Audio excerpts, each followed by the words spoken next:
Coucou, je voulais te montrer du coup comment on maquille les paupières tombantes. Alors c'est simple, déjà on met déjà une petite base sur les yeux. Alors ici j'ai déjà mis mon mascara 4D, mais bon, le mascara Twisted je veux dire. Donc on en met vraiment sur la paupière fixe et mobile. Donc la paupière fixe est ici, la paupière mobile est ici. Là j'en ai mis un petit peu beaucoup, donc voilà, je peux faire tout ma paupière avec. Voilà. Ensuite, une fois qu'on a fait ça, donc la base elle va servir à faire durer le maquillage toute la journée, à faire ressortir les pigments du fard et du coup à permettre d'éviter les chutes de fard aussi quand par exemple tu as sur tes fards à paupières une tendance à avoir des petites chutes au niveau du fard et bah du coup ça peut se mettre dans les plis de l'œil ou sur les plis si tu en as sur la paupière mobile ou fixe. Donc du coup le fard, la base va vraiment éviter ces chutes de fard. Ensuite, tu prends une couleur neutre, donc une couleur beige, sablé, coquille d'œuf. Hop, tu en mets sur un pinceau plat. Tu viens du coup en mettre sur l'ensemble de ta paupière mobile et fixe. Voilà. Donc là, tu en mets aussi ici, jusqu'au-dessus. C'est ce qui va permettre du coup d'avoir une base neutre pour ton maquillage paupières. Alors pour les paupières tombantes, du coup, c'est l'idéal parce que vu que tu as la paupière qui tombe, du coup, quand tu vas ouvrir les yeux, on va pas voir ta paupière fixe, on va pas voir ta paupière mobile. Quand tu vas ouvrir les yeux, tu vois, on voit pas ce côté-là de ta paupière. La paupière tombante, elle va être directement, on va pas voir du coup ce pli de la paupière mobile. Donc c'est pour ça qu'il est important de monter jusqu'à la paupière fixe. Mais il est aussi important de mettre sur la paupière mobile parce que du coup, si par exemple tu fermes les yeux et qu'il y a rien, il n'y a pas de couleur, ça va faire bizarre. Donc il faut quand même que ton maquillage soit harmonieux. Ensuite, par exemple, on va prendre ces trois couleurs. Donc généralement, on peut prendre une couleur comme celle-ci. Tu vas juste la mettre au coin ici. Tu vois, on va juste faire dans le creux de paupière. Et alors, du coup, la petite astuce pour la paupière tombante, c'est que toi, tu vas du coup, là, le petit os, on a un petit os ici de l'orbiculaire, on a un petit os là au niveau de la paupière mobile, et bien du coup, tu remontes légèrement en fait sur cet os pour avoir du coup ta couleur intermédiaire ici. Voilà. Donc toc. Donc là, hop, on a légèrement été au-dessus. On fait pareil de l'autre côté, donc je te remontre. Donc on en prend, tu peux tapoter pour l'excès de matière. On en met juste, tu vois, dans le creux de paupière. Alors l'astuce, c'est qu'on dépasse pas la queue de sourcil, sinon on va avoir un maquillage qui va être irrégulier et pas du tout symétrique. Et on évite du coup ceci. Alors il y a un côté d'œil généralement où on est plus à l'aise. Et pareil, on essaye de toucher, tu vois, le petit os. T'essayes de déposer la matière et après tu fais un va-et-vient, comme ceci. Alors le pinceau idéal pour ça, c'est le pinceau fluffy, parce qu'on appelle le pinceau là le pinceau creux de paupière. Donc ici, c'est le pinceau idéal, tu vois, qui va vraiment bien aller dans ce creux de paupière et où tu peux faire ce va-et-vient. Généralement, en termes de pinceau, moi j'ai toujours mon pinceau plat qui va déposer la matière et ensuite où je peux vraiment la travailler facilement. Et le pinceau indispensable, je dirais que c'est le pinceau flouteur, le pinceau estompeur, parce que du coup, c'est celui qui va venir faire flouter la matière et qui va venir faire se dégrader sur ton maquillage. Voilà. Ensuite, après, tu peux t'arrêter là, par exemple pour un maquillage paupières tombantes, ou si tu veux, tu peux quand même mettre une petite couleur. Alors, ça peut être une couleur irisée si tu veux, en coin interne, juste ici, jusqu'au côté bombé, pour redonner un petit côté lumineux, un petit côté de lumière. Toc.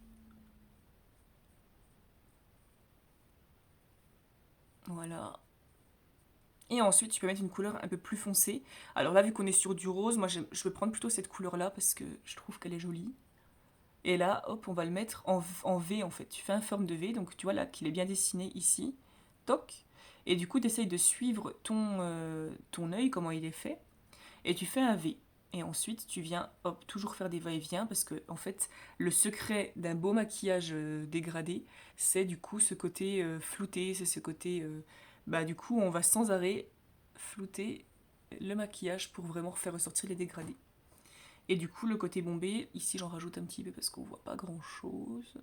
Voilà, j'y vais vraiment légèrement parce que du coup, je travaille petit à petit, je rajoute selon la convenance. Mais je sais que généralement, les femmes, elles aiment quelque chose de naturel, quelque chose qui soit pas sophistiqué. Donc, j'en profite pour voilà, essayer de reproduire ça.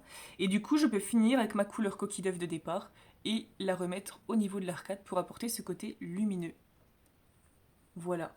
Et un maquillage paupières tombante, ça suffit amplement. Parce que du coup, quand tu vas ouvrir, on peut le voir très bien ici, j'en profite parce qu'il y a la lumière, mais quand tu vas ouvrir l'œil, du coup, tu vois, tu as ce côté qui va remonter, et du coup, quand tu vas ouvrir la paupière, ben c'est comme si tu avais maquillé, enfin, tu as maquillé ta paupière mobile, mais en fait, quand tu vas ouvrir le regard, du coup, ça va rehausser, en fait, ton maquillage paupière, il va remonter, donc quand tu vas ouvrir les yeux, on va voir, du coup, ton maquillage plus facilement.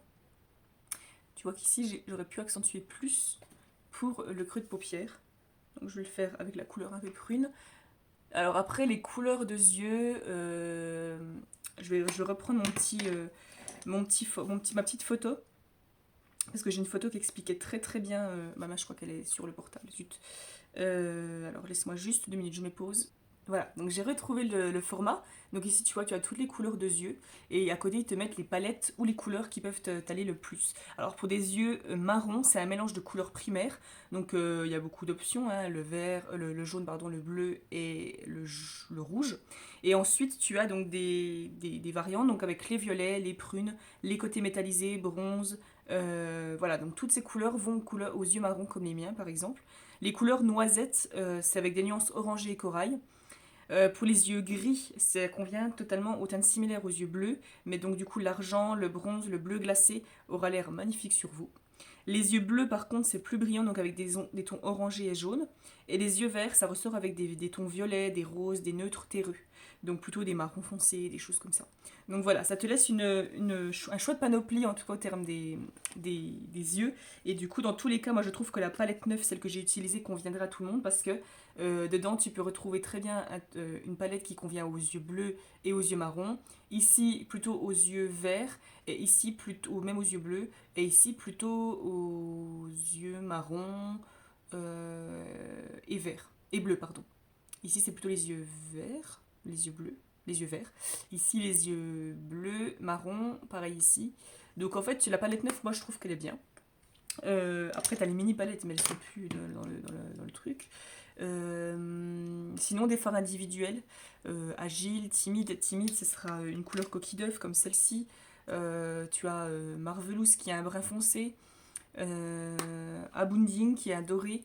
Enfin voilà, il faut vraiment que tu fasses le tour sur la boutique chrisunique.com et du coup que tu puisses regarder les fards individuels qui peuvent correspondre à ta couleur selon ce que j'ai dit avant dans l'intitulé des yeux, des couleurs de yeux qui correspondent le plus. Voilà, et bien voilà, j'espère que ça a été utile et que tu pourras le refaire chez toi. N'hésite pas à m'envoyer des photos et puis à me dire ce que t'en penses, tout simplement. Bisous bisous, belle journée.